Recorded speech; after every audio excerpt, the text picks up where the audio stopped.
All right, so I'm going to welcome Lucas Coletta with NRCAN.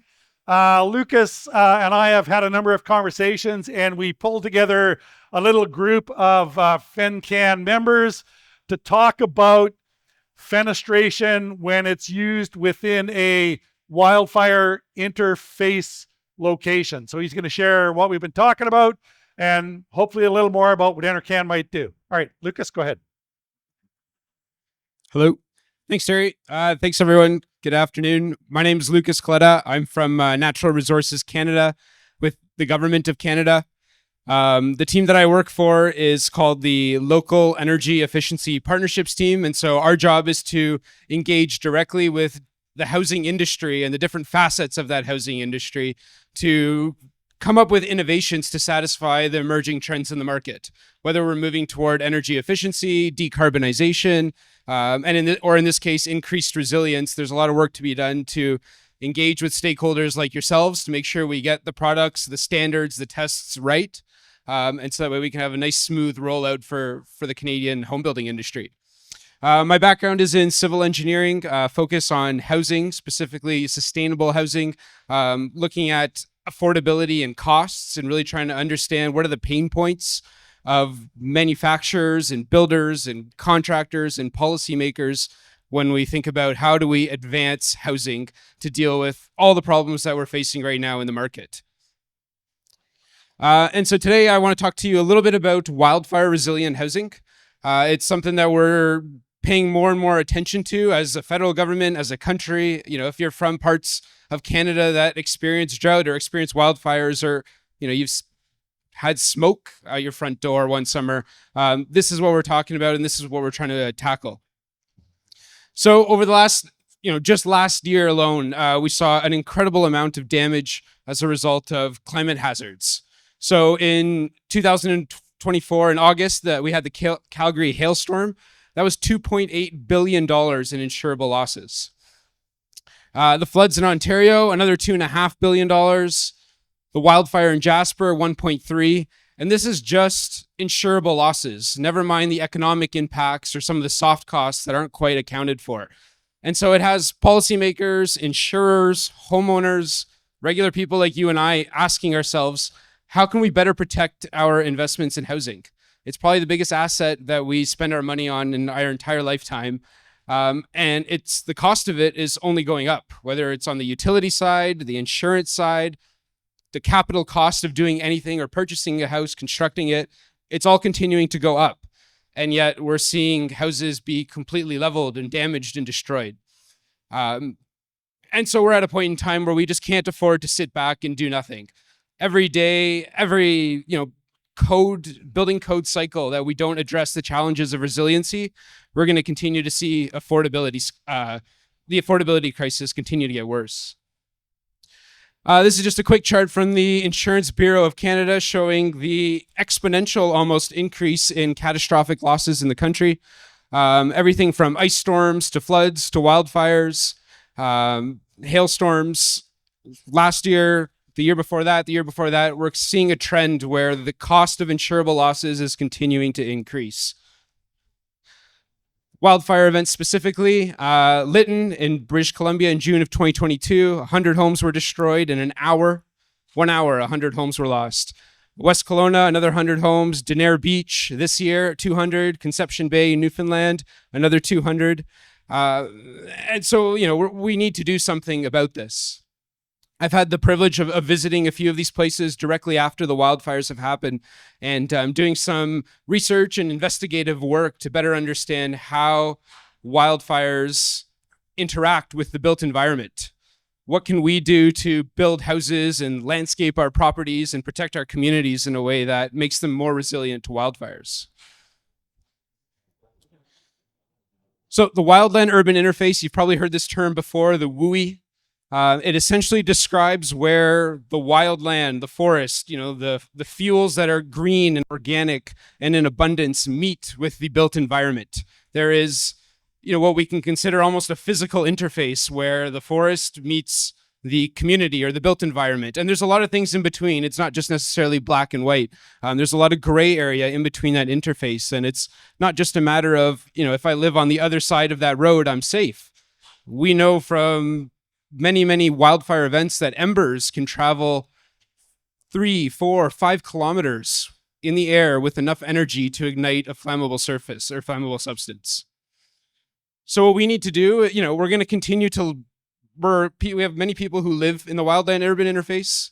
We're constructing more and more homes across the country, and we're pushing that boundary. More and more people live in the wildland-urban interface. And we unfortunately haven't adapted the way we're constructing homes to respond to the threats of being in that wildland-urban interface.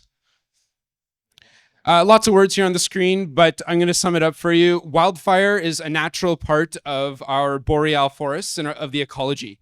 And so, you think, wildfires, they're being accelerated by changes in our climate.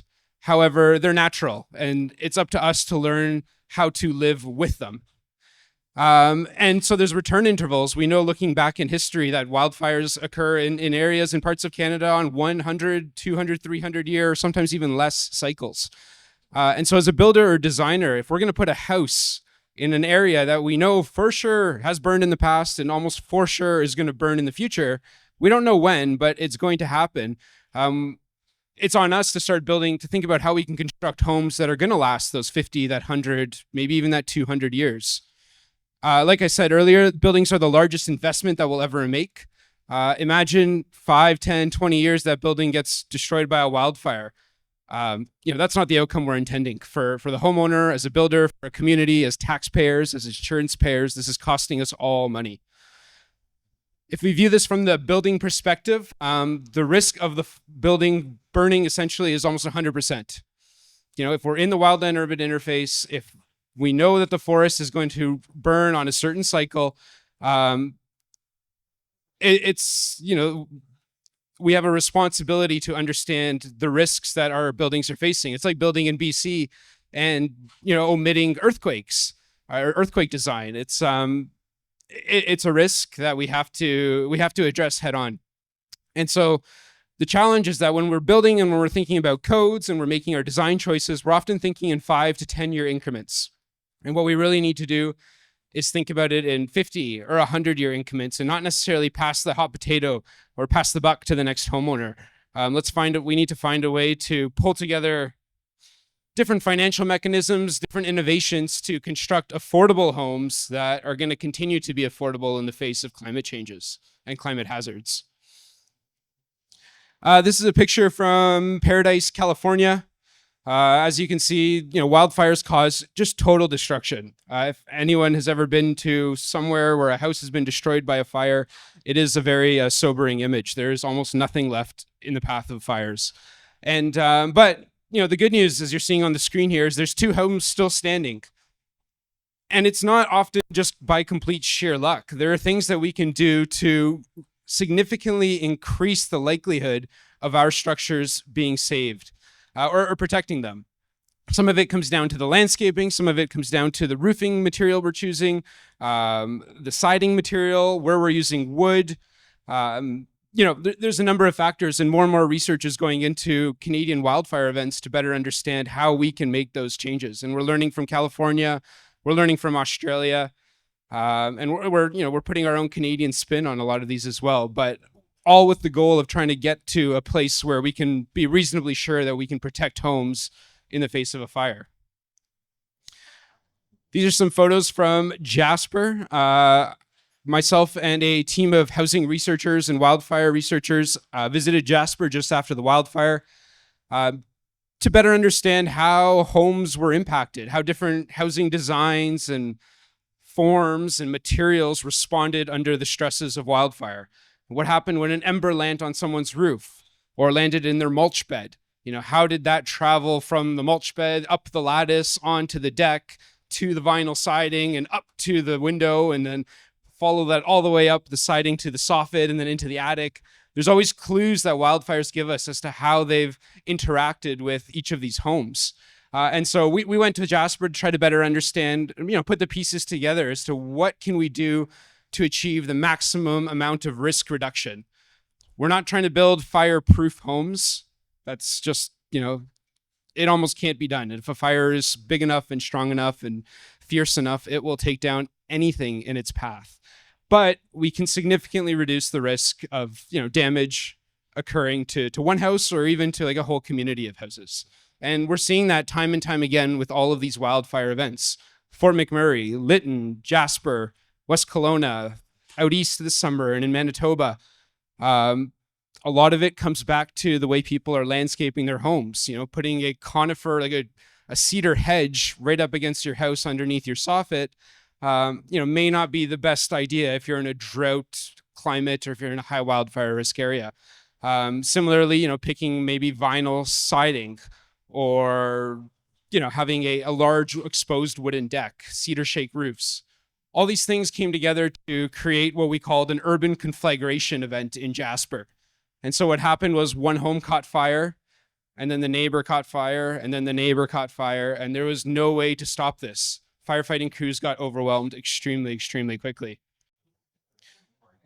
This is the map of the town site following the wildfire itself, and all of the homes in red there, all the homes in red are the ones that were lost, unfortunately, to the wildfire. But what the point I want to make here is that it's happening in clumps. It's a whole clump of 40 or 50 houses, 20 houses. What we're not seeing so much of is houses here and there sporadically getting caught on fire. And so what that's telling us is we're running into a situation where it's a domino effect. In Jasper, majority of structures were caught fire due to an ember shower. And so for hours on end, firefighters were battling basically embers raining down on them, being launched from 2-3 kilometers away. And they were landing on cedar shake roofs.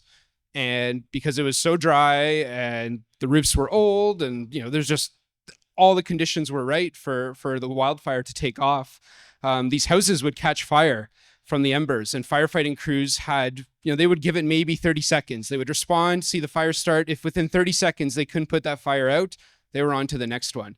And so what we learned from Jasper and from other events like this is it's so important to prevent that first house from catching fire. Give the crews enough time and enough resources, and they will be able to put these fires out so long as we don't run into this domino type situation. The Lytton wildfire, this was another just extreme one. Within 1 hour, 100 homes got completely leveled within the community. Absolutely nothing left. Lytton was actually a grass fire. And so, if anyone's ever been through central interior BC, you'll notice it's quite arid. It's almost like a desert. And Lytton was kind of no exception. There was a few trees here and there, but lots of tall, long grass. And fire started, spark came in. Basically, you could just follow like a little fuse throughout the community as the fire went through the grass to people's wood piles to a house, followed other people's grass to another wood pile. And before they knew it, 100 homes were gone. And so again, our job is to break this sequence of events. How do we, prevent that first home from catching fire so that way firefighting crews have a chance? Just to break down the wildland-urban interface a little bit, wildland fuels. So these are fuels that, as you can imagine, are in the wildland. They are surface fuels, which are dead pine needles, twigs, stuff that's fallen down. Ladder fuels, so that gives a fire the ability to go from the surface and find its way all the way up to the canopy of the tree, potentially leading to like a forest fire or a crown fire. And what's really important, what leads to some of these very intense wildfires is when you have all of these present. You have horizontal continuity across the ground, allows the wildfire to start, climb up to the trees, into the crown, and if you have enough wind, that's when it starts moving very quickly. In Jasper, the wildfire in, I think it was 8 hours, traveled 78 kilometers in 8 hours. They'd never seen anything like it. A lot of it comes down to all the conditions being right and just all the enough fuels being present that the fire with the wind, the weather vane in Jasper clocked wind at 270 kilometers an hour during the wildfire. So, you think about it, you're not just dealing with a wildfire, you're dealing with an ember shower and a hurricane more or less at the same time. With the crazy winds that were going on. And so those things are blowing sticks, they're turning dumpsters. So anyways, you can imagine it's kind of chaotic. There's also the built fuels. And so this is what's happening out in the forest, in the wildland. When we start to cross into the interface, into the built environment, there's also a whole other set of fuels that contribute to the damage and destruction of communities. So these are what we call the built fuels. And so this is the material that we're using to construct our home, to landscape, to mulch. In a similar type of fashion, if there's horizontal continuity, surface fuels, ladder fuels, aerial and crown fuels as the fire kind of crouches up the deck and then up the vinyl siding and then into the soffit. It's the same idea as what's happening in the forest itself. So what we need to do is kind of break this disaster sequence. So the wildland fire starts. Usually there's an initial attack onto the community for an amount of time you're able to defend against it. But when the fire's moving at the rate that it does and showering you with embers, oftentimes it makes its way into the community. And so you go from a wildland fire and that becomes a WUI fire. And so that's where a few structures here and there start to catch. And that's where the fire crews need the most amount of help. That's where, if they're going to put their efforts into suppressing fire, it's going to be when those first few embers are coming in, when those first few puffs of smoke are spotted on the house. If that's happening too much, if there's too many little spots everywhere, if everyone's roof is a cedar shake roof, didn't matter how many fire crews I think were either in Lytton or in Jasper, given the state of the community, given the materials and the conditions of the structures, it's very difficult to do anything about it. And so you end up in this urban conflagration where there's multiple simultaneous structural ignitions. Firefighting crews are overwhelmed. They're having to get pushed back from the community. They're retreating to a safer place, often resorting to protecting, valuable community infrastructure, and commercial infrastructure. And then they're overwhelmed. And then we end up in a disaster situation where, not just a few houses here and there, you're into the tens, into the hundreds of houses very quickly. This is just a little excerpt from the report that came out from the Lytton wildfire. The fire spread extremely rapidly. Initial attack from firefighting crews would have been unrealistic. They would have been overwhelmed almost immediately. The recommendation is to address the easily ignitable homes and buildings, to cut that disaster sequence off. Adopt the NRC's WUI fire guide. And so I'll talk a little bit about that today. That's kind of some of the guiding documents around wildland urban interface design. And it speaks to kind of the direction we're going with codes and standards here in Canada for homes and communities that are in the wildland urban interface. In wildfire, we like to use triangles to describe the risk. So there's the likelihood. And so this is the average annual likelihood that a location will experience a wildfire. There's the intensity of it. This comes down to not just where you are and whether you're going to experience drought, but the amount of energy produced by that fire. What type of forest? Is it coniferous? Is it deciduous? Are there a lot of dead trees, like deadfall in that forest itself? We know from Jasper National Park, one of the challenges was mountain pine beetle making its way through the forest and leaving a bunch of dead wood in its path. We can't really do a whole lot about this. There's a ton of forest in Canada. We can't just go cutting down every single tree. The likelihood, people continue to live in high wildfire risk environments, and we're continuing to build houses in here too. So not a whole lot we can do about the likelihood and the intensity at the moment. But we can work on the susceptibility piece. And this is the projected estimated impact that wildfires can have on the structure. And to reduce the susceptibility of a house, what it comes down to is changing the materials that we construct it with and making some better, smarter design decisions. And I'll talk about it later, but you'll find out that there's actually a lot of overlaps with wildfire resilient design and energy efficient design, as well as building for comfort and building for affordability. So in June of 2022, about a year after the Lytton Creek wildfire, the federal government announced that it was going to support homeowners that lost a home. And this was one of the first programs of its kind, at least at a federal level, where the government decided that it wasn't just enough to put back homes just to put back the homes that were lost. We needed to build back for the future, so that way this wouldn't happen again. And so the program was announced to help homeowners who lost their homes in the wildfire build back to net zero energy and full wildfire resilient standards. And so NRCAN was asked to be NRCAN, so myself and my team, we were asked to be the technical authority for developing that program and leading on market engagement and capacity building. So essentially, our job was to go and understand what the state of the housing industry was, at least in that part of British Columbia, and whether or not they knew what a wildfire resilient house was, what it meant, if they could construct it, if the materials were available. This was one of the first times that we had seen like a program like this aimed at not necessarily innovating, but changing the way builders constructed their homes and working with insurance companies to not just put back the same product that was lost, but to put one back that was more equipped for the dangers it would face in the future. And so through talking to builders in central interior BC, we very quickly learned that the term wildfire resilience, people had a good idea of what the words meant. But when it came to putting it into practice, there was still a lot of question marks. And so one of the big ones was, well, how do you do it? How do we make sure that if we're building a wildfire resilient home, there's no gaps in our wildfire resilient home? How do we address all of the vulnerabilities? What are the vulnerabilities? Turns out there's quite a few, actually. So we developed a number of industry resources. These are publicly available here. The Wildfire Resilient Resistant Construction Technical Sheet Series. This was in collaboration with working groups from the housing industry to develop it.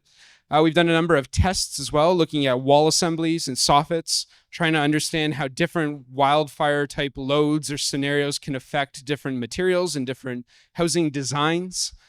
And we're running a number of workshops as well. So recognizing that education is a really important component to this. We can't just develop this information in Ottawa or wherever it may be, but it's getting it out and putting it in front of industry, getting feedback from folks and working toward a solution that everyone's comfortable with and we can all build toward at the end of the day. And we were really successful actually in Lytton. We had a lot of great willpower from the local builders, from the local homeowners. And we ended up with a number of wildfire resilient full net zero builds. So the one that you're seeing here was constructed by the Mennonite Disaster Services. And so they go around communities that have been affected by natural disasters and support homeowners in building back their homes. They provide the labor, free labor, but it's up to the homeowner to purchase all of the materials. And so this house was site built. It was basically designed, all the materials were procured and identified to meet wildfire resilience standards by these two people, the homeowners in the corner here. That's Patsy and Owen. They had never built a house before, and they went out and constructed a full wildfire resilient net zero home. So anyways, the point there is that if Owen and Patsy can do it, are more sophisticated builders, and anyone who's been doing this for any amount of time can surely put a net zero wildfire resilient home together. Doing it the first time may be tricky. There may be some bumps in the road. It may cost a little more than you'd like, but it can be done. And so that's a site-built approach. We also saw a few modular homes going up in Lytton. Again, these were wildfire resilient and net zero. This was with RD Fine Homes and Triple M Housing out of Lethbridge, Alberta. They fabricated the home in shop in Lethbridge and then put it on a truck, a flatbed, and moved it into Lytton. And everyone was really happy with the results there. And now Triple M Housing, if you look at their housing catalog, you'll be able to see a wildfire resilient net zero building available for construction and purchase. So all to say, if the demand is there, if the builders and the industry sees that we're moving in this direction, that codes are changing, that homeowners and insurance companies are asking for these products, they can be built. In terms of guidance for how we go about constructing these homes, I'm sure many of you here are quite familiar with the National Building Code of Canada. I certainly haven't read it front to back, but I do know through a quick AI search that there's 420 mentions of seismic and earthquake. Wind is mentioned over 400 times, snow, radon. And then we also talk about fire, but only from the inside. If you go through the whole National Building Code, you'll see 0 mentions of wildfire, 0 mentions of wildland, WUI, forest fire.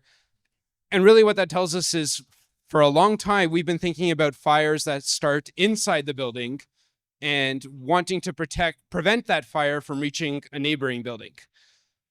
That's important. Now we're facing a challenge where not only do we have to worry about the fire starting inside, but there could be a fire that starts on the outside. What happens if an ember lands in your eavestrough that you didn't clean last year? How do we deal with that? There's a number of resources out there that kind of give us some direction, some really good direction based on best practices around the world on how to construct homes in wildland urban interface. The most prominent here in Canada is the National Research Council's National Guide for Wildland Urban Interface Fires. And so this is, right now we're all working on the 2020 building code. The 2025 one is set to come out probably in 2026 or 2027. And what's happening right now is there's a committee, a working group whose effort is to convert the national guide, the NRC's WUI guide, into a CSA standard. And so that'll take probably a couple of years. And then from the standard, then it can be then adopted into the national building code. And so we are hoping that, 2025 may be a little bit lucky, but at least by 2030, we'll start to see mentions of wildland urban interface in Canada's national building code.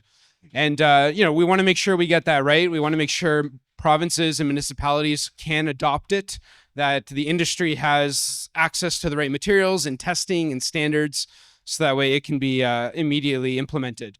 And so I want to talk to you folks a little bit, again, in a few slides about a working group that we've put together with, like Terry alluded to, with some members from Fenestration Canada, looking at wildfire resilient windows and how we can kind of provide really good input into the process of developing a standard and a code, so that way, we're able to satisfy the market, do it affordably, and at the end of the day, still build homes that are wildfire resilient. I'm going to take a step back here and just quickly look at the landscaping part of it. So there's different zones around your house.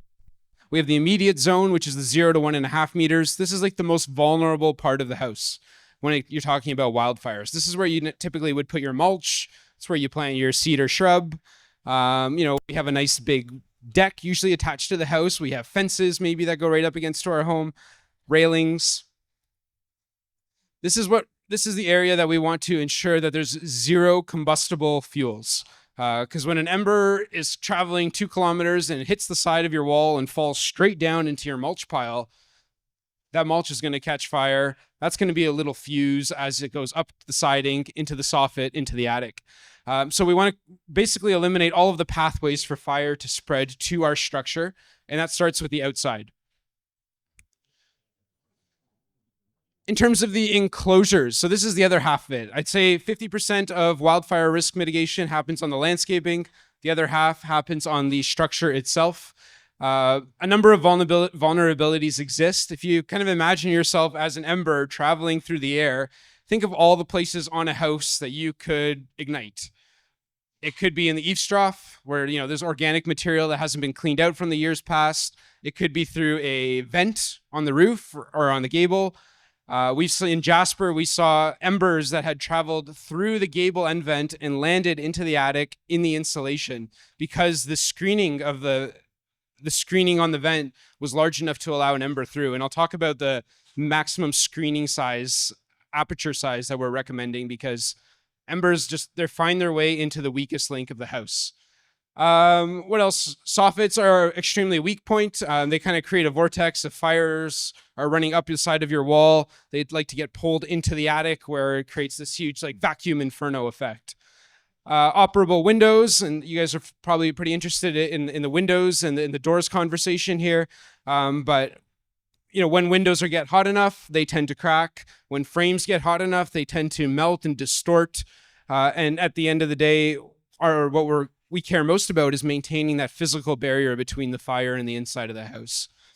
So we've been doing some research and some work and some collaborations with industry to understand how we can better test for those windows to make sure that they're safe, what type of loads we should be exposing them to, and how we can create products that are suitable for the Canadian climate. Three different ways that a wildfire can essentially attack your house. The first one is embers. They can land on something that's ignitable. Over 2.5 kilometers, they can travel with enough energy to ignite something. Radiant heat. If there's enough heat, materials can still ignite. They don't have to be touched by a flame. You know, the spontaneous combustion. Certain material properties exist where if they get hot enough, they will either melt or combust. Vinyl, very low melting point. We use that quite often in our housing construction. XPS or EPS foam. We use that for a lot of our exterior insulation. That melts. Aluminum, if you have an aluminum soffit and your vinyl siding or your cedar siding goes up in flames, or your cedar bush right under your soffit, we've seen a number of cases where the aluminum soffit actually melts right out. So something to think about there.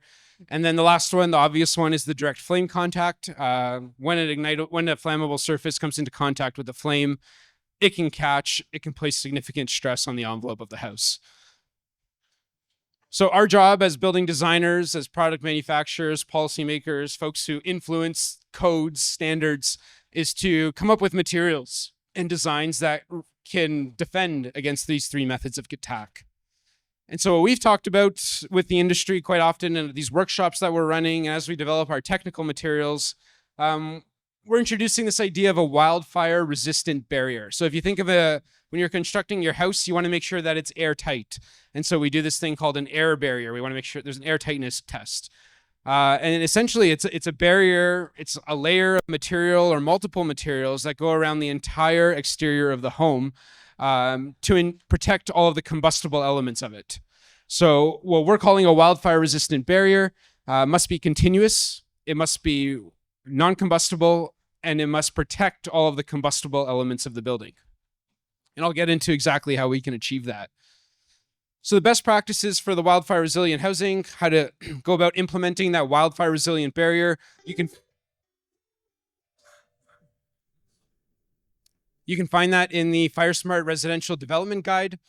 This is available online. It's the best practices for planning, design, and construction. It's equivalent to the NRC's Wildland Urban Interface Guide. These are the documents that we're going to take and create a standard out of, and then subsequently create a code with. So yeah, this is over decades of work. It's lessons learned from across the world and from a number of experts here looking at incidents that have happened in Canada and learning from them. These technical info sheets that we've developed support the implementation of what you see in these two documents. It's practical, it's got pictures, it's got words, it's got examples of materials, of connections, of details, so that way you can successfully implement this checklist, not run into any building science issues, still achieve your air tightness targets, your energy efficiency targets, make sure your home's comfortable, buildable. All these things are taken into account and are provided through these technical sheet series that, again, is publicly available. I want to talk to you a little bit about some of the tests that we did. So in addition to learning from others and walking through communities that have sadly burned down, we've ran a few controlled tests ourselves. And so what we wanted to understand was, okay, if we took 3 of the more common building materials or wall systems, how would they perform under high wildfire load?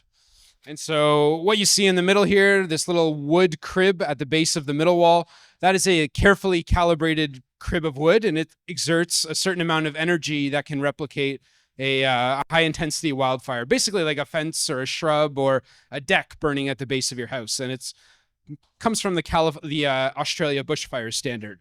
So we looked at 3 different buildings. One had vinyl siding, and behind the vinyl was a gypsum layer, so a type X gypsum. The middle wall here was a cement board sided wall with mineral wool board insulation, as aluminum soffit with 3 millimeter openings. I'll talk to you about the significance of that 3 millimeters in a moment. And then the third wall, which we see quite commonly in like more rural and northern remote communities, ones that are in high wildfire risk areas, is this lapped wood siding with an unprotected vinyl soffit. So let's see if my video works here. It does. So this has happened in northern BC, in Atlan, BC. We worked with the local fire department, made sure we did this safely. It's in the winter time, so low wildfire risk.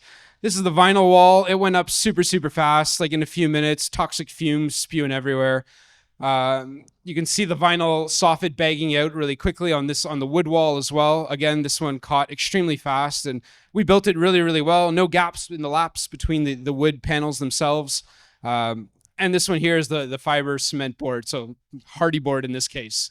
The vinyl completely gone, no vinyl left. You can start to see some of the shadow of the strapping behind it. The fiber cement wall, pretty darn good. A little bit of discoloration here. The wood wall, it got completely toasted. The fire department stepped in and said, no, we got to put an end to this because it got up into the attic, into the soffit, into the attic, and it got so hot that we had to pull the cameras back. So that's kind of the effect of when the fire makes its way into the attic. It goes up several hundred degrees in a matter of seconds.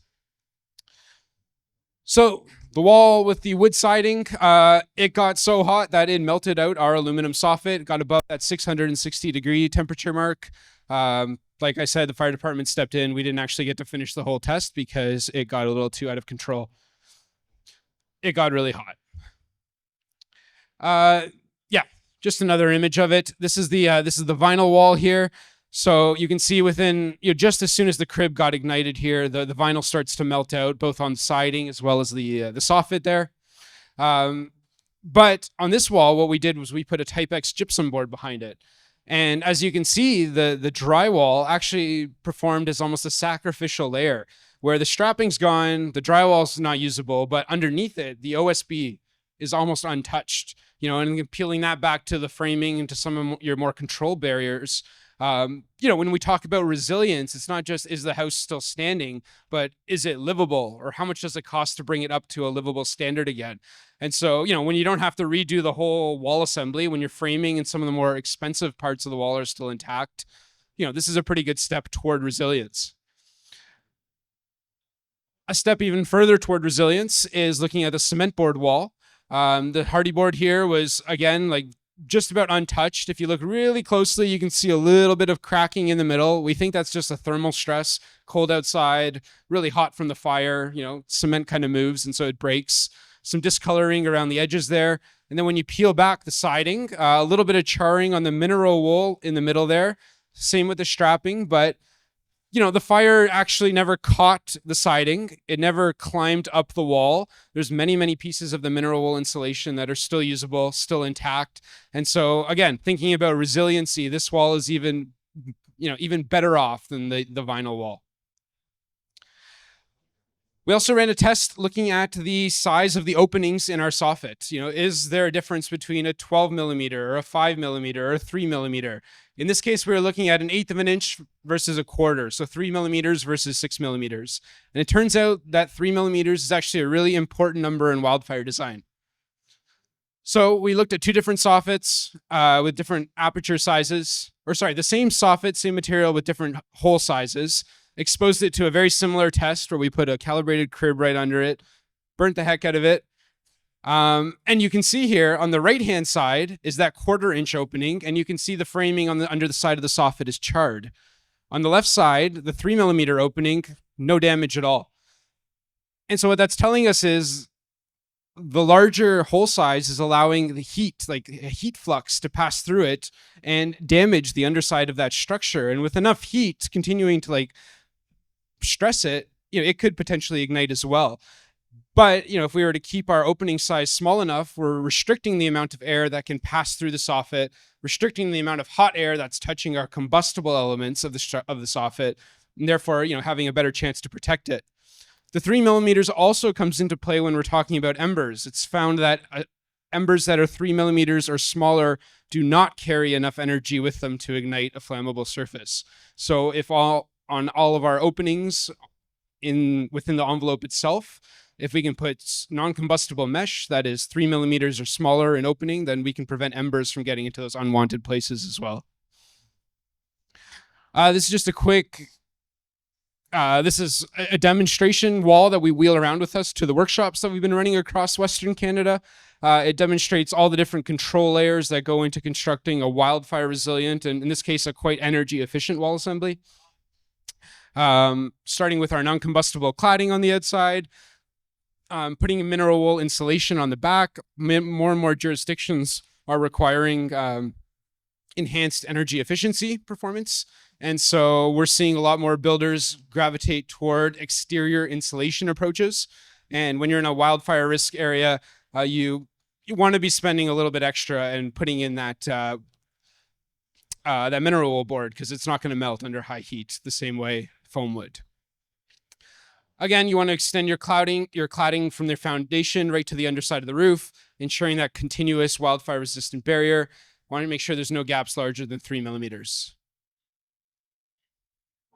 You can see with the little red line here I've drawn, it's a continuous layer of different materials pieced together to achieve that non-combustibility. On the window side of things, windows are also a very vulnerable part of the structure. When exposed to heat, they can crack. They can experience differential cracking as a result of, again, different temperature differentials, specifically in like the corners, where the corners of the glazing where it meets the frames, and we end up in like high stress areas. These two pictures that I'm showing here are from Jasper. The one in the top right, I think I have a bigger one maybe of it here. Yeah. This is a really interesting one. It shows a little bit of a gradient. As you can see, the window on the far left is the most damaged and the one on the right is the least. But what we're seeing is the impact of a neighboring house completely ablaze. And so, yeah, the window on the left shattered. On the outermost pane, we can see some of the paint starting to like drip and strip away. On the right-hand side here, a little bit less cracking. Obviously, the fire crews had actioned this before anything too bad happened. A little bit less cracking, some deformation. You can see some of the exterior coatings and films discoloring here. And then the far right window is, less touched. But what we're really concerned about, what we want to make sure happens, is that we don't lose this physical barrier. So while these windows look like they failed, they were still protecting that building because they prevented the fire from the neighbor's house from jumping into this house.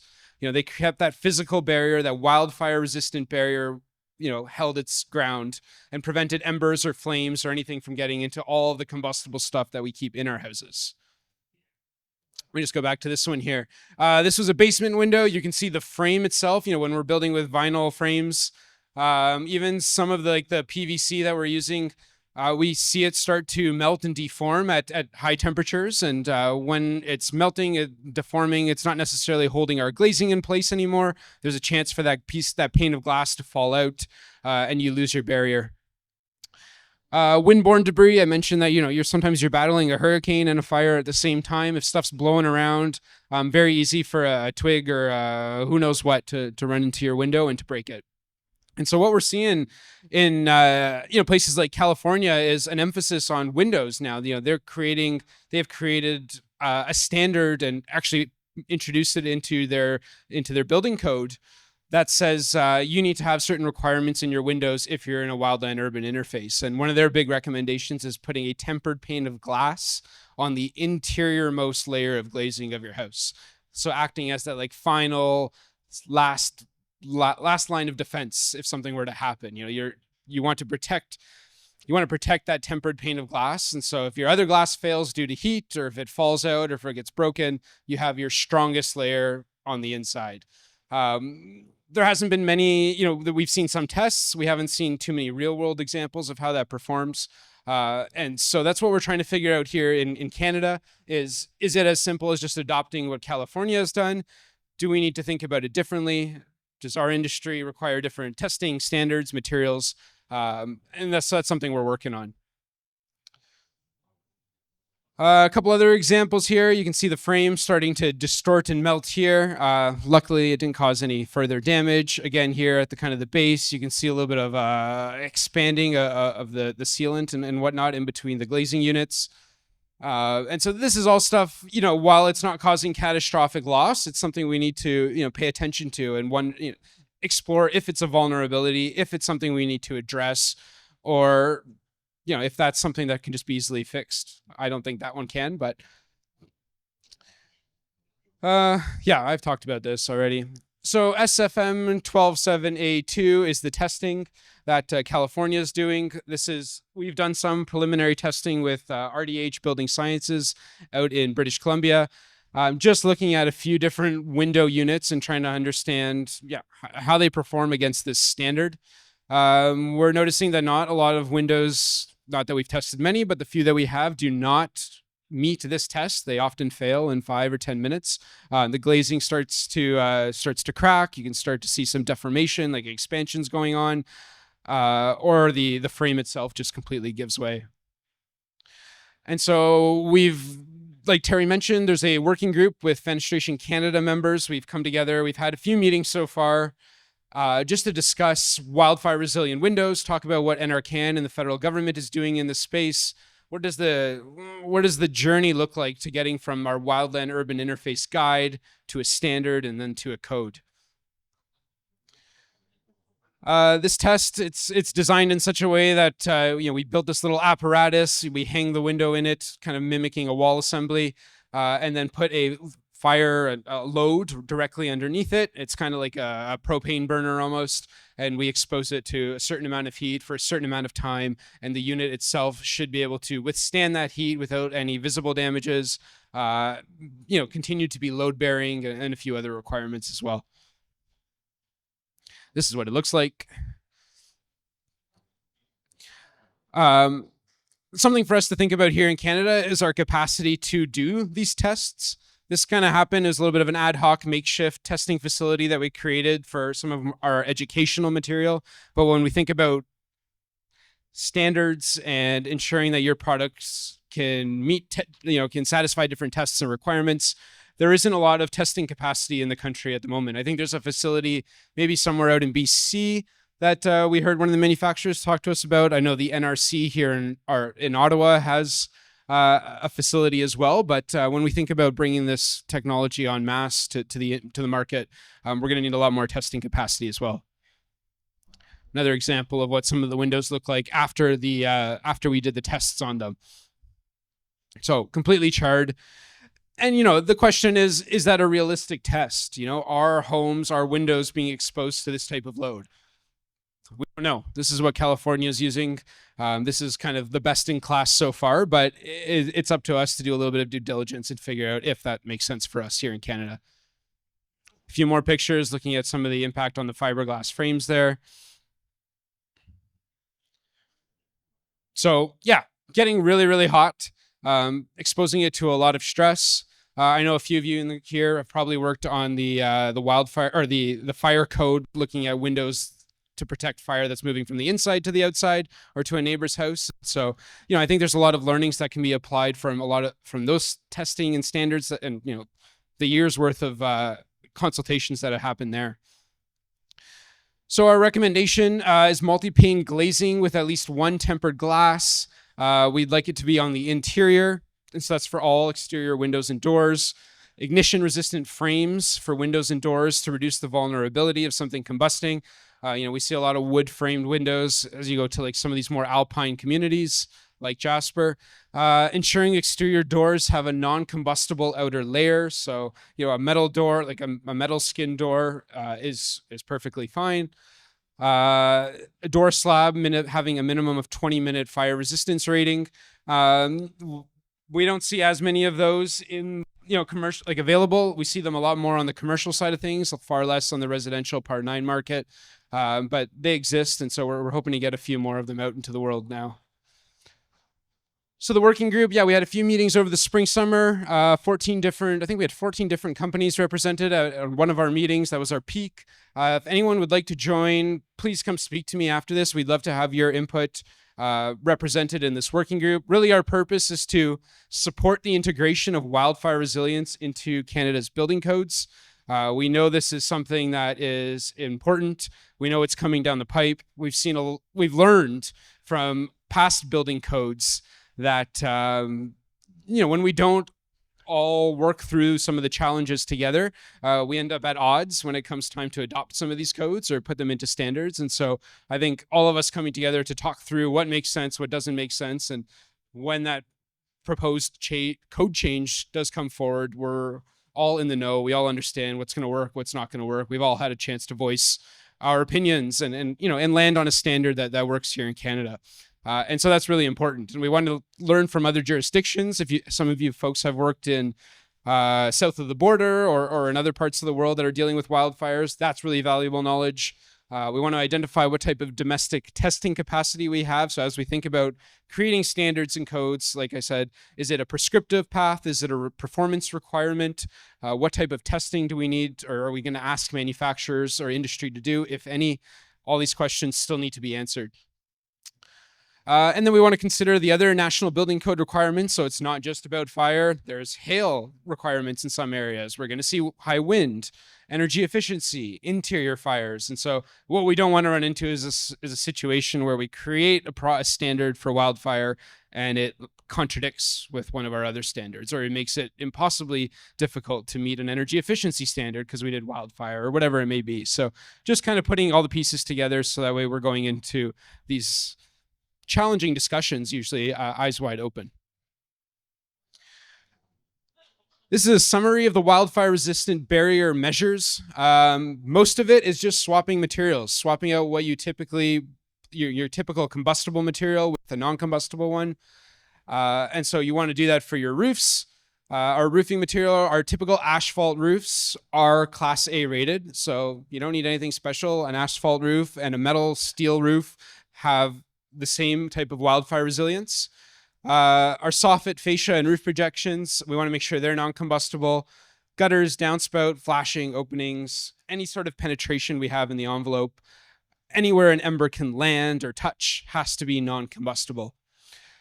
Our window screens, so when we have operable windows, in many, many instances, we hear of homeowners just kind of fleeing, where they don't have days or hours notice for evacuation. In Lytton, people were running from their home, not 5 minutes later did their home burn down.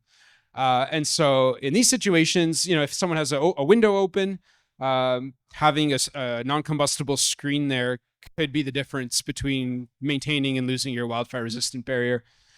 Doors, siding, cladding, exterior insulation, all things to think about in terms of swapping out materials. What's new? Gutter guards. We know people don't always clean their gutters. I'm guilty of that as well. So if we put a guard on there, you're going to reduce the amount of debris and junk that accumulates and reduce your ignition risk. Protect our soffits, a tempered pane of glass, protect our exposed foundation wall. In Jasper, we saw a lot of ICF foundations and just regular concrete foundations that got exposed to enough heat that they were unusable afterwards. So while it looked like it was okay, the concrete seemed kind of fine.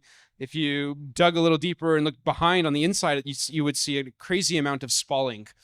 Or to the point where ICF foundations, because they had foam concrete, they had foam on the exterior of the concrete, the foam turns into napalm. Like the heat, the energy that burning foam gives off concrete is no match for it. And so ICF foundations, they often claim they have a 4-hour fire rating. Maybe they will still be there in 4 hours, but if you were to get a structural engineer to come and test it, can it carry the load? Is it still safe? Chances are it's not. So really important for us to be protecting our foundations and any sort of concrete that we're exposing as well. And then the last one, again, no gaps greater than 3 millimeters, whether it's protecting from embers, extreme heat flux. These are all vulnerable parts of the home. And so it seems like there's a lot of stuff here. And as we go through this process of creating a guide, or translating a guide into a standard and into a code, it may shake out that we don't need to do every single one of these things. Maybe there's a good, a better, and a best approach. Maybe 3 of those things reduce your risk by 80%, and the next 10 reduce your risk by another 20%. And so this is stuff we're all trying to navigate. Of course, we are dealing with affordability crisis. This is stuff that adds costs to people's homes. But we want to keep people safe. We want to keep their homes safe. We want to keep communities safe. And when we project out the cost and the benefit of making these changes, it's in every single study, it's somewhere between a 4 and like a 7-to-1 return on investment. Meaning for every $1 we spend on resiliency today, it's going to pay back between $3 or $4 and $7 in the future. So it's a guaranteed win. It's just it's a matter of shifting our mindset to be a little bit more long-term. Just want to talk about some of the overlaps between energy efficiency and wildfire resilience. I mentioned at the beginning the Lytton program that had net zero and wildfire resilient as its requirements. That was because there's a lot of overlap between the two. Yeah, I'm not going to go into too much detail, but these are the components of the home that affect the energy efficiency of it. So the amount of insulation you have, your heating equipment, your ventilation, your windows, air tightness level, all that stuff factors into how much energy a home uses and ultimately how comfortable it is. Now, what makes the house wildfire resilient? Well, it's the same types of things. If you're putting in high performance windows, put a tempered pane in that glazing unit. If you're going to add exterior insulation for more energy efficiency, do mineral wool instead of foam. If you're redoing the roof for the attic, don't put cedar shakes, put something non-combustible on the like shingles or steel roof.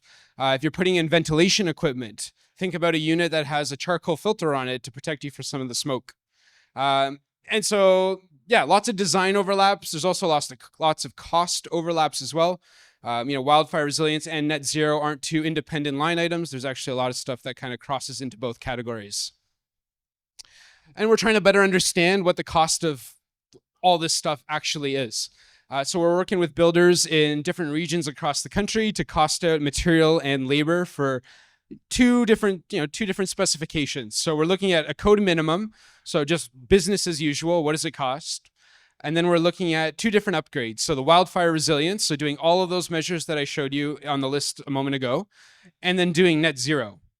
And so it turns out to implement all of these measures here on a 1,400 square foot bungalow in central interior BC was about $26,000. So that was the premium of going from code minimum. So in BC, they're at step code 3. I don't know if that means much to you folks, but it's about 20% energy savings off of their minimum. So that was code, that was the base. And yeah, for $26,000 extra, they were able to do wildfire resilience. And it's not I don't have it on the screen here, but for a total of $64,000 total, they were able to do wildfire resilient and net zero. This is how we're going about collecting these costs from builders. So we're running these things called a costing charrette. It's kind of like an in-person workshop. We gather about a dozen builders from different regions in the country, spend half a day together and talk through what it costs to do these things. We've got builders pulling out their invoices for their last lumber package, how much their insulation costed down to the per square foot numbers. And so we're piecing this information together to help inform the affordability discussion, inform codes and standards, help insurance companies better understand their policies and some of their premium reductions, and ultimately what the cost is to justify the benefits. This is the workshop we're running across Canada. We've run 15 of them so far out in Western Canada. That's between BC and Alberta. We're talking to the home building industry about energy efficiency and wildfire resilience. We've had over 1,000 participants come out. It's been very, very well received. We've got builders, trades, policymakers, firefighters, building inspectors coming out to understand, how we can make some of these changes to the way we're constructing homes, how to get in touch and connected with some of the product manufacturers. And so, if any of you are interested in being part of some of these events in the future, again, please come and reach out to me. We're always looking for industry partnerships. It's a chance to, set up a little booth at one of these events, talk about your product in a wildfire resilience context, and contribute to a bigger discussion. We're also working with builders to understand costs of putting this into practice. So not just a theoretical exercise around a table, but we're asking builders to go out into the field, construct 12 homes that are wildfire resilient, and bring back to us what it costed them. What were the challenges? What were the barriers? Were the products available in Canada? Did they have to go somewhere else for them? And so we're working with the cooperators and the Institute for Catastrophic Loss Reduction. They come from the insurance side of things.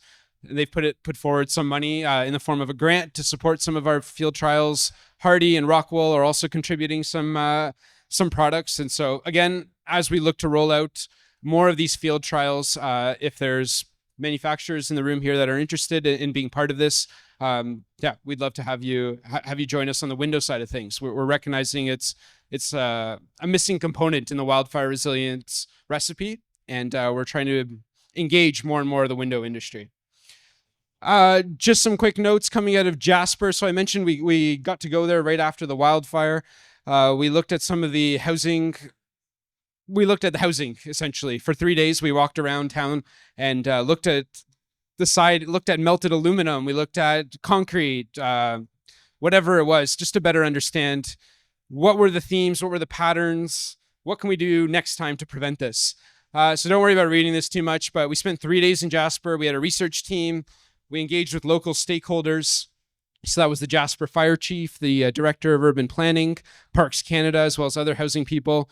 And really the goal was to come up with evidence-based recommendations to change the way they built housing in Jasper. How can we learn from what happened and do better?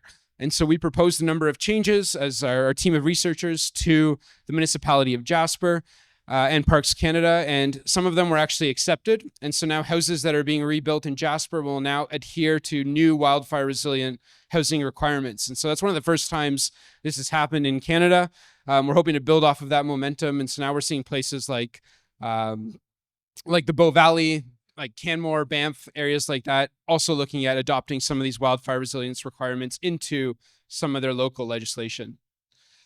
These are the big ones that came out of Jasper. No more wood siding or roofing. A 1.5 meter buffer zone of around the home. So I talked about that immediate zone where you mulch and put all your stuff, your wood piles. That can't exist anymore. And then coniferous trees need to be planted at least 10 meters away from the building. There's a few other ones in there. I think there's still talking about some of the window requirements, whether they allow wood framed windows and if they specify a tempered pane of glass or not. They seem like those will be nice to haves. It doesn't seem like it's going to be a requirement in Jasper quite yet. And yeah, the Bow Valley's moving towards similar requirements. I've heard that they're going to be a little bit more progressive or conservative with their measures. And so we're going to see a few more things added beyond this in Banff. What's next? We're continuing to support the municipality of Jasper. We're doing workshops. We're doing info sessions with the community, with stakeholders. We're providing technical support to the insurance industry, so recognizing they're a key component of this, helping them design their policies and programs to better protect at-risk Canadians. We're working with FireSmart Canada to continue delivering those workshops. We did 15 of them in the western part of the country, and we're going to bring them to the rest of Canada.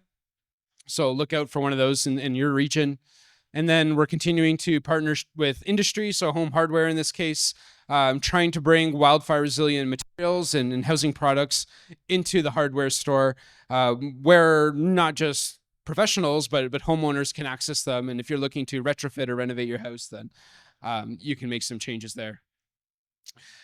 Last slide here, key activities for accelerating wildfire resilient housing. So this is just some of the stuff we're thinking about at a federal level. There is no dedicated funding toward this yet. A lot of our efforts traditionally have been focused on the forest itself, suppressing fires, dealing with fuels outside of the built environment. I think we've seen enough damage and destruction to our communities that more and more people are focusing on this half of the equation as well. And so some of the activities that we're proposing as NRCAN, as the Canadian Forestry Service, as the federal government are centered around research and testing, education and training, engaging the supply chain like we're doing here today, and even more comprehensively, I hope later. Demonstration projects, so taking what we're doing from theory and putting it into practice and learning from people's trials and tribulations. Ensuring affordability, and then supporting, ultimately the long-term goal is supporting the adoption of regulations. And then co-developing solutions with and for Indigenous communities. Many of the communities that are at risk in Canada from wildfires are Indigenous. We haven't seen a lot of destruction of communities yet, but there's a lot of very interesting solutions and methods to managing forest fires, not just in the built environment, but also looking at prescribed burns and managing our fuels. So, taking all of the knowledge and putting it together to a holistic solution is something we're working toward. Just a thank you to you for listening to the presentation here. We'd, again, love to have you join us for the working group, as well as if you'd like to participate in any of the upcoming educational workshops. But I would say, final remarks, I think there's a lot of demand for wildfire resilient housing. It's starting to get the attention of a lot of folks across Canada, policymakers, code developers, insurers, building inspecting agencies, all the like. And yeah, if we can get ahead of it, I think we're all going to be better off. And we'd love to continue engaging with the Fenestration Canada and you folks. So thank you very much for your time.